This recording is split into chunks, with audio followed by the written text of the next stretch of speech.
Welcome to the Thought Thinking Show. This is the show that we have a discussion concerning anything and everything that affects the society. So today we have another show for you, my viewers. It's going to be a wonderful show. Please don't forget to subscribe. Don't forget to leave your comment at the comment section. And I know we are going to, you are going to be blessed and you're going to learn more from my guest and from the conversations that we are going to have. Today, my viewers, we have a guest, a very, very interesting guest. He's an MC, he's a comedian, he's an events organizer, and he wears many hats. And therefore, today we are happy to have Ogabachela, Obina aka Ogabachela, and I'm sure that he's going to lead the show. So, karibu sana Oga to the show. Thank you very much. Thank you for coming. I know you are a busy guy. Thank Events here and there, but thank you for making time. Anytime. So I'm going to allow you to introduce yourself briefly. Anything that I've left out, maybe, Okay. and then we continue from there. Thank you very much. Okay. Ladies and gentlemen, if you're meeting me for the first time, I go by the name of Ibuka Henry, aka Oga Bachelor. I'm a stand-up comedian, a model, an actor, a talent manager, and an event organizer. So I'm happy to be here. I'm happy to be here with Ntabo. He's my very, very, very good friend.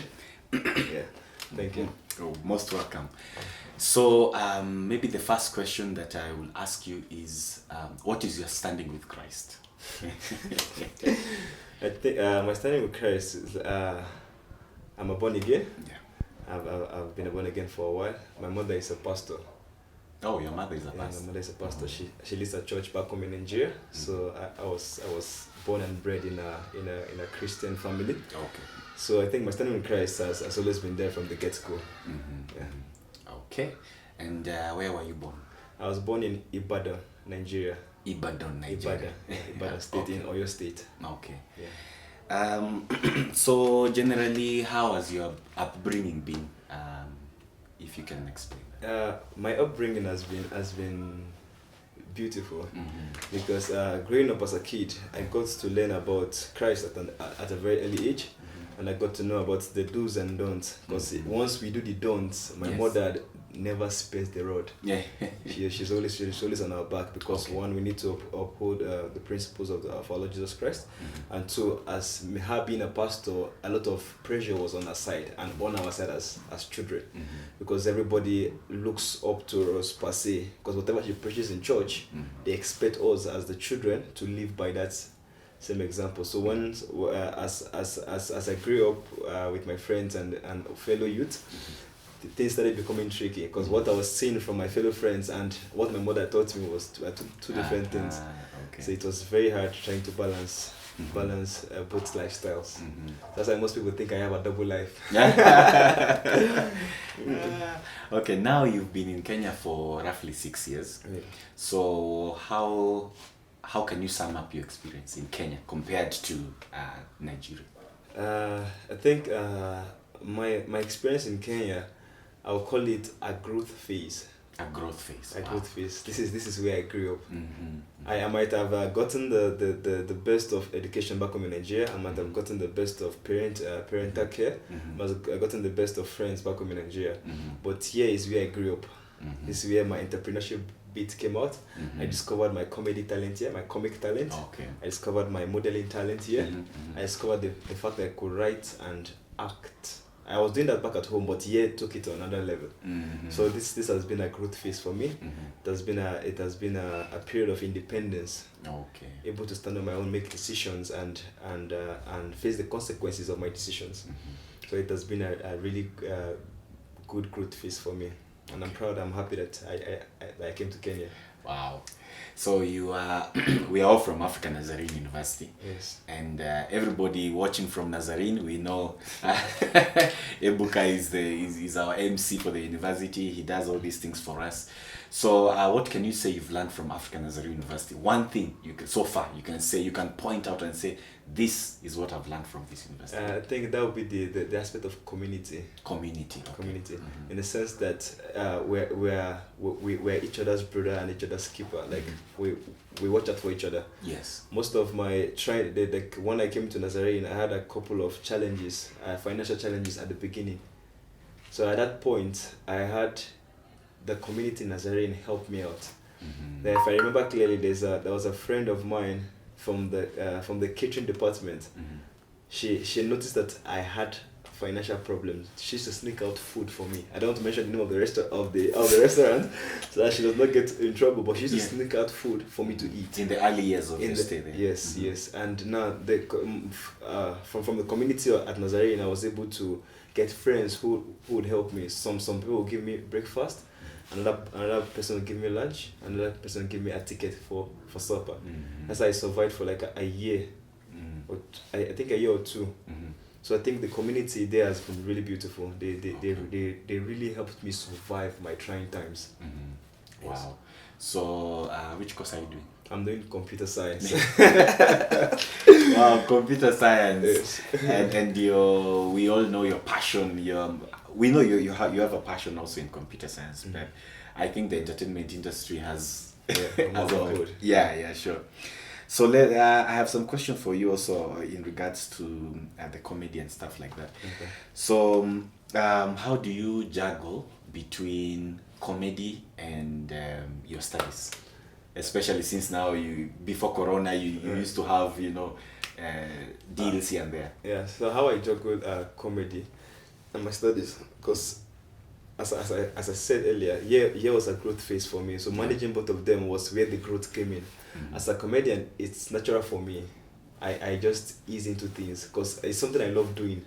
Like proper, and I know that at the end of it, I get paid, I get money. Mm-hmm. So that alone gives me the push I need. Yes. And for the educational bit, I know I have to do this degree. As much as it's taking me a while, I know I have to do it. It's something I enjoy doing. I like going to classes. I like interacting with the lecturers. Mm-hmm. The lecturers at Nazarene make the whole process very easy for me. Okay. Yeah, we interact very well. I love being in class. So once I make the money from the comedy bit, I take it to school to study. Mm-hmm. Yeah, so that's how I've been able to balance both of them. And how do you find online studies currently now? Currently, from the comfort of my house. Yeah, not bad. I think I enjoy it. I'm beginning to enjoy it. Yeah. And are you the one who facilitates your own education, or? Okay. My parents also chip in. They also do their bit, but I also do my bit. It's just like let me put it on a 50 to 50% scale. Okay. Yeah. And how have you transitioned to online now comedy? In the past we used to do physical, going everywhere and anywhere. So how has been your transition? The transition has been crazy. Because I'm used to when I crack a joke, from the response of the audience in the room, I'm able to tell, wow, that was a great joke. That now I have to take it to the next level. But for online, you're not hearing anybody laugh.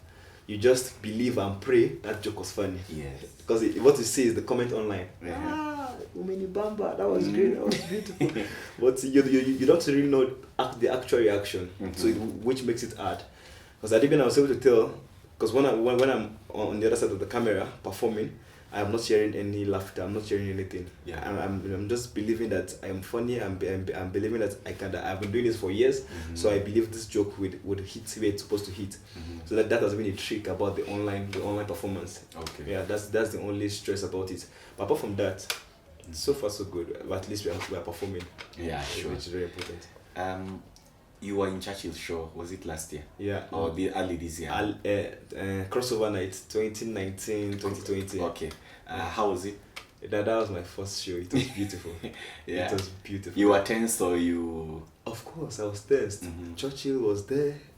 All the other comedians. And before I went on stage, I interacted with the comedians and they were like, you will do well. This is Kenya. You enjoy they like Nigerians and stuff like that. So I went with my material that I prepared.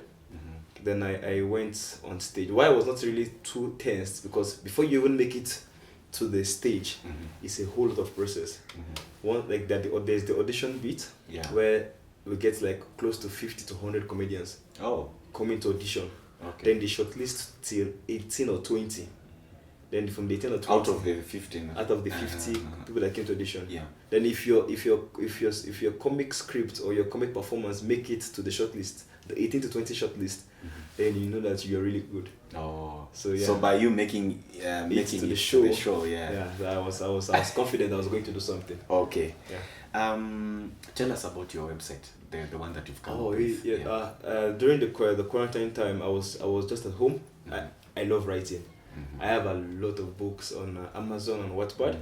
So I was writing. Then a friend of mine called Victor.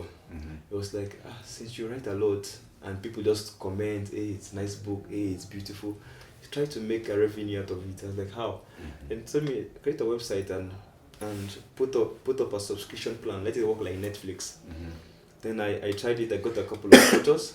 I told them about the idea. They were down for it. And from there, since then, it has been beautiful because we have a subscription for 1 month for 50 shillings, for 6 months that's 300 shillings, for 1 year 600 shillings. So from there, other authors are able to earn because writing is just not about writing. Most guys have been writing for ages, but the earning bit is just now. That people are earning from it, and I'm happy that I was able to create that platform where authors could write and earn at the same time. Okay, yeah, that's a good venture. What can you tell the young ones who are either in the university or transitioning from high school to university, and they will wish to join the comedy thing, and maybe they have pressure from the parents and they are told that comedy thing does not pay, that entertainment industry does not pay, go and be a doctor, go and be a lawyer and stuff like that. Sure. So what can you advise these young ones if you look at that camera? For the young ones who are trying to venture into entertainment, the first thing I would advise you to do is you have to be passionate about it. When I started the comedy thing, my parents did not buy the idea too. They were like, just focus on school, let's try to pay your school fees so you can finish. Until I made my first paycheck. Then they're like, oh, yeah, comedy is something. You can. Then since then, they've been supporting. So our advice for you to be very passionate about it, to take risk. Yeah, your parents might not agree. It's normal. They're parents. They want the best for you, but you know what you want. So I'd advise you take that risk, see how far it will take you. Because I think most African parents, in my own perspective, because I think that my paycheck has convinced my parents that this could actually work. So I don't know what will convince your parents, either if they see you perform live or they see the payment that comes from it, or they see how passionate you are about it. So yeah, so you just be passionate about it, believe that you can be the change that you want to be. Just rehearse really hard. The entertainment industry has a lot of performance. So what are you going to bring to the table that is different? So you need to work really hard, like on your craft. You have to master your craft properly before you say, yes, I want to do this. Yeah, thank you. Okay, maybe I would wish to ask this question. You've been an MC in many events, even outside the campus. Which event stands out for you when you are the MC? Is it possible for you to try and recollect your thoughts and see which events stood out for you? That would be, there was an event I did. It was an end of the year party for a particular company. They deal with orphanages. Orphanages, yeah. In Kenya, they were having an end of the year party. I think that was my favorite. I enjoyed. I think they were all amazed by the fact that I was Nigerian. I think I'm not sure if they've seen a Nigerian before. So that excitement. Yeah. Oh God. They were really excited. Yeah. They were really excited, and that made me ease into the MCing thing. So I just switched up as I understood what they wanted from me. Okay. So I just gave it to them naturally. It was just something that just flowed with me. I didn't have to overdo things. Okay. I just enjoyed. Yeah. Yeah, we both enjoyed. Yeah. Okay. This is the last question. Was it last week in your in Instagram? Yeah. You went live and you talked in Kiswahili. And I know you have big plans, I think next year, for you to maybe come up with a stand-up comedy in Kiswahili, full Kiswahili show. Yeah. So I want to challenge you now. Are you able to say just maybe 2 or 1 statement, looking at that camera, in Kiswahili, pure Kiswahili, and then we finish. Okay.